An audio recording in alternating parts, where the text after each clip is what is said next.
नमस्कार। आज मुख्य समाचार। पुरी पूजा पंडा विमान बड़ विवाद उपास रहिले महाप्रभु। पुरी खसापड़ा नीति पाई आज 4 घंटा अपराह्न 5टारू राति 9टा पर्यंत बंद रहिबो जगा दर्शन।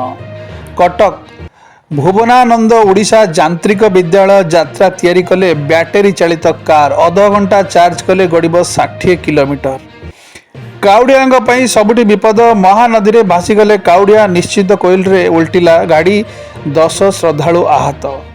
बीजेपी फोकस रे जनजाति संप्रदाय मिशन मोड रे काम करने को मुख्यमंत्री को निर्देश।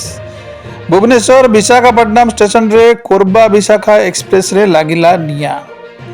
चंद्रशेखरपुर बेपरुआ कार चालना भांगिला बैरिकेड ट्रैफिक कर्मचारी गुरुतर।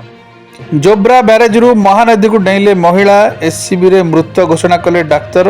मृत महिला का नाम कामिनी स्वाई एवं से कटक अरिलो अंचल। सुंदरगढ़ ओवरलोडिंग करी जाउथला पाउंस ट्रक लक्षाधिक टंकार फाइन काटिला परिवहन विभाग। मोहन सरकार को महानदी चिंता। जल कर देउना नथिबा शिल्पानुष्ठान गुडी को तागिद। वर्ज्य वस्तु छाड़िले कार्यानुष्ठान चेतावनी। एमएसपी अनुसार किणा जीव सबु फसल। चाषी मानक पई हरियाणा सरकार बड़ घोषणा। सामाजिक विकासर मूल सोपान हेउची शिक्षा और सचेतनता। सामग्रिक भावे ओडिशा को आगक नेबाक हेले आम समस्त को सम्मिलित उद्यम करने को पड़िबो कहिसेंती मुख्यमंत्री। वायनाड पहाड़ बिदारी पकाइछि प्रकृतिर कराल काया। 6 दिन पर भी सरुनी महाविपर्जयर उद्धार कार्य। कोलंबो भांडर सिंह घातक बोलिंग रे भारत धरासे फेल मारिले विराट राहुल आयर। पेरिस ओलंपिक्स ब्रिटेन को हराइला भारतीय पुरुष हॉकी दल। 6 दिनिया विदेश गस्तर राष्ट्रपति द्रौपदी मुर्मू।